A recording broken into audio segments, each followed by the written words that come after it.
کہ ہم وقف کے خلاف کر رہے ہیں، اور آج تو یہ اکٹھا ہوئے ہیں یہاں صرف اس لیے کہ ہم نے، اور ڈاکٹر اسما اس میں ہمارا جو گروپ ہے اس میں ضرور سب کا نام لوں گی، اس میں ڈاکٹر اسما سب سے پہلے، اس کے بعد زینت مہتاب ہیں، اس کے بعد افروز ہیں، اس کے بعد شاداب ہیں. یہ ہم لوگوں نے گلی گلی کوچہ کوچہ ہر جگہ ہم نے چھوٹے چھوٹے اجتماعات جسے کہتے ہیں کارنل میٹنگز کیے اور لوگوں کو بتایا، لیکن کیونکہ اکثر عورتوں کو پتہ نہیں تھا کہ وقف کیا چیز ہے اور ہم کیوں اس کے خلاف کر رہے ہیں، تو ہم ان کو بتائے. اب اسی وجہ سے یہ سب جو مجمع آیا ہے یہ سب سمجھ بوجھ کے آیا ہے، وہ بالکل جاہل نہیں ہے. اب وہ ہم ان سے امید رکھتے ہیں اور انشاءاللہ وہ لوگ کریں گے کہ یہ آگے اس چیز بڑھائے. جیسے ابھی کسی نے ذکر کیا تھا کہ جیسے ہمارا وہ شاہین باغ ہوا تھا، شاہین باغ کی طرح سے بھی زیادہ انشاءاللہ ہوگا. اور ہم کیونکہ عورتیں جب آگے بڑھیں گی، جوان جب آگے بڑھے گا تو انشاءاللہ ہم کامیاب ہوں گے. یہی آخری ورڈ ہے، ناٹ مور دین دیٹ. جزاک اللہ.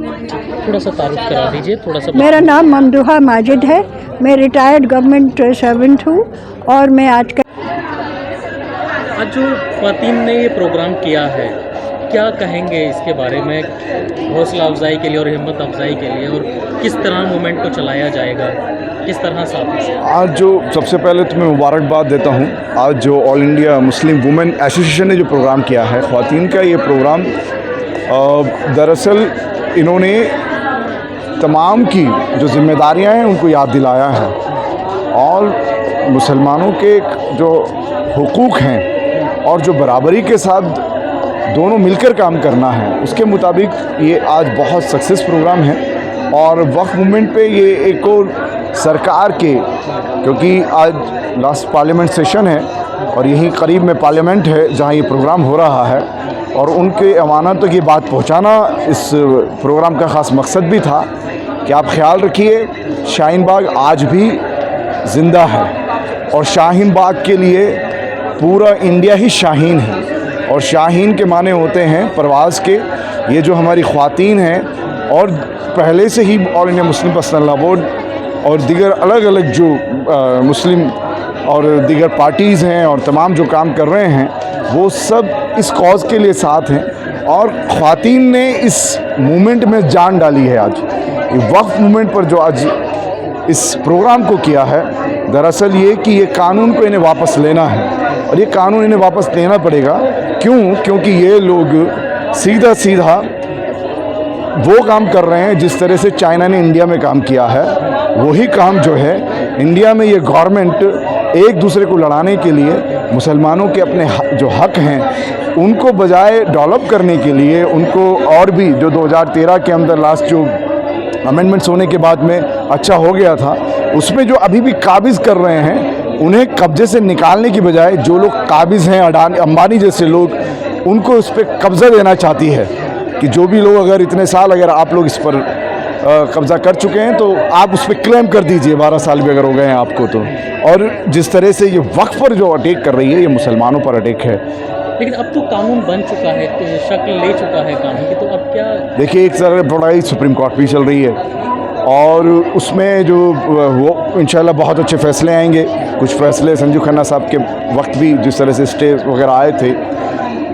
قانون تو شاہبانوں کے ٹائم بھی بنا تھا، لیکن کوئی بھی کسی کے مذہب پر، کیونکہ یہ قانون غیر قانون ہے، یاد رکھیے گا اس بات کو آپ. یہ جو غیر قانونی قانون انہوں نے بنایا ہے، جو سمویدھان کے خلاف قانون بنایا ہے، جو آرٹیکل 14 سے لے کر 28 تک سب کو وائلیٹ کرتا ہے، یہ سب کو وائلیٹ کرتا ہے. اس لیے یہ قانون جو ہے غیر قانونی ہے. کس طریقے سے پوری تیاری رہی، تعارف کے ساتھ بتا دیجیے. میرا نام افروز فاطمہ جعفری ہے اور ہم وائس پریسیڈنٹ ہیں. اور یہ جو وقف والا بل جو لا آیا ہے تو اس نے ہم سب کو بہت ہی ایک کہیے کہ بہت ایک تکلیف دی ہے. اور یہ ایک جو کہیے اگر آپ ویژن رکھیے, بصیرت رکھیے, تو یہ آج ہم کو نہیں پتہ چل رہا ہے کہ کتنا نقصان دہ ہے,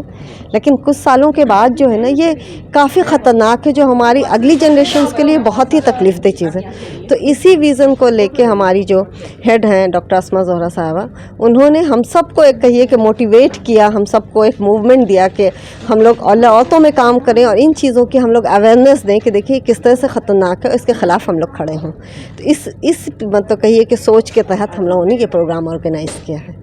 کتنا کامیاب رہا اور کس طرح اور آگے اس طریقے کے پروگرام آرگنائز کرنے کی ضرورت ہے؟ الحمدللہ ہم لوگوں نے جتنا ایکسپیکٹ کیا تھا اس سے زیادہ آئی عورتیں, اور ایک بہت کہیے کہ اچھی بھی بات تھی کہ ویک ڈیز تھا, بہت سارے اس وجہ سے نہیں آ سکیں کہ ہمارے بچے گھر میں آتے ہیں اس وقت, لیکن اس کے باوجود اتنی اچھی خاصی تعداد تھی اور ماشاءاللہ سے لاسٹ تک سب بیٹھی رہیں, اس لیے کہ اب عورتیں بھی جو ہے, عورتیں ایک سمجھیے کہ پورے سماج کا 50% ہے, تو وہ بھی چاہتی ہیں کہ ہم ایک برابری کی طرح یہ کریں. اور صحیح بات ہے کہ کسی بھی اگر موومنٹ کو عورت اٹھا لیتی ہے تو وہ ایک الگ ڈائریکشن میں وہ بہت سکسیزفل ہوتا ہے. ایک مرد اٹھاتا ہے تو وہ صرف ایک موت تک رہتا ہے, وہ اپنے دوستوں میں بولتا ہے, لیکن ایک عورت لیتی ہے تو اپنے بچوں کو کرے گی, وہ محلے میں کرے گی, وہ اس کے پاس وقت بھی ہوتے ہیں تھوڑے, تو بھائی آپس میں گپ ہوتی ہے, فون پہ کالز ہوتی ہے, تو اس طرح سے وہ موومنٹ زیادہ کامیاب ہوتا ہے جس میں عورتیں انوالو ہو جاتی ہیں. ابھی تک جو ہے All India Muslim Personal Law Board کافی احتجاج کیا ہے, کافی ملی تنظیموں نے آواز اٹھائی ہے, اس کا کوئی اثر تو ہوتا ہوا کہیں نہیں دیکھا سرکاروں کے اوپر. تو اس کے جواب میں دوں گی. جی, میں اس کے جواب یہ دینا چاہتی ہوں کہ All India Muslim Personal Law Board نے کبھی عورتوں کو کا زیادہ موقع نہیں دیا تھا. آج آل انڈیا مسلم وومنس ایسوسیشن نے عورتوں کو وہ موقع دیا ہے, اور ابھی تک ہم لوگ جو کام کر رہے ہیں وہ All India Muslim Personal Law Board حالانکہ ہے ہمارے ساتھ, آپ بھی ممبر ہیں, ڈاکٹر اسما ممبر ہیں, میں ممبر ہوں, لیکن ایکچولی ہے کیا کہ ان کا کام کچھ ہماری سمجھ میں نہیں آئے, تو ہم نے 2 سال پہلے ڈاکٹر اسما نے اپنے حیدرآباد میں ہمیں بلا کے ایک گروپ اور ایک آرگنائزیشن, ایک NGO بنایا جس میں ہم لوگ کام کر رہے ہیں, اور یہ اس کا آج آپ کو دکھ رہا ہے, یہ نتیجہ جسے کہیں گے کانسیکوینسز جو ہے وہ آج پتہ چل رہا ہے. آپ کو پتہ چل گیا ہوگا کہ اس نے کتنا کام کیا ہے اس NGO نے. جی, آپ نے بھی جو سوال کیا اس پہ ہم یہ کہیں گے کہ دیکھیے 2 طرح سے اثر ہوتا ہے, ایک ہوتا ہے کہ ظاہری اور ایک ہوتا ہے اندرونی طور پہ. تو ظاہراً تو ہم کو لگ رہا ہے کہ کوئی فرق نہیں پڑ رہا ہے, لیکن ہم لوگ ڈیموکریسی میں ہیں, اور جہاں ڈیموکریسی میں مین چیز ہوتی ہے وہ پبلک ہوتی ہے.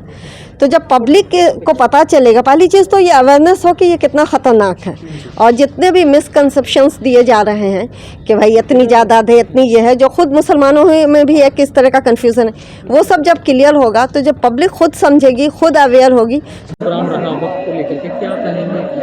یہ خواتین کا جو پروگرام آج وقت کے تحفظ کو لے کر کے ہے, ہم سمجھتے ہیں کہ وقت کے تحفظ کے لیے آج کا پروگرام سنگ میل ثابت ہوگا, اور یہ اس بات کا انکشاف ہے کہ ہماری بہنیں اب جاگ گئی ہیں, اور جب کسی قوم کی خواتین میں بیداری آتی ہے تو منزل اور ہدف کا پانا بہت آسان ہو جاتا ہے. سو آل انڈیا مسلم وومن ایسوسیشن کی طرف سے جو پروگرام ہوا ہے, ہم سمجھتے ہیں کہ تحفظ خواتین, وقت اوقاف کے تحفظ کے لیے اور خواتین کے حقوق کے تحفظ کے لیے بہت ہی قابل مبارکباد قدم ہے, اور بہت بہتر ثابت ہوگا انشاءاللہ. شاہین باغ کیا بنے گا دوبارہ سے؟ کیا آپ نے ظاہر ہے کہ اگر حکومت نے اپنے رویے میں اور اڑیل رویے میں کوئی تبدیلی پیدا نہیں کی, اور یہ وقف ترمیمی ایکٹ 2025 کی وجہ سے اوقاف کی جائیداد کو برباد ہونا یہ طے ہو چکا ہے, تو ہم اپنے حقوق کے لیے شاہین باغ دوبارہ جمہوری طریقے پر قائم کرنے میں ضرور غور کریں گے اور لائحہ عمل تیار کریں گے. وسیع احمد قاسمی, نائب ڈپٹی قاضی ہمارے شریعہ بہاؤسہ جھارکھنڈ. تو جس طریقے سے CNRC کو لے کر کے دلی کے شاہین باغ میں ایک پردرشن شروع کیا گیا تھا مہیلاؤں کے ذریعے, مسلم خواتینوں کے ذریعے, اور اس نے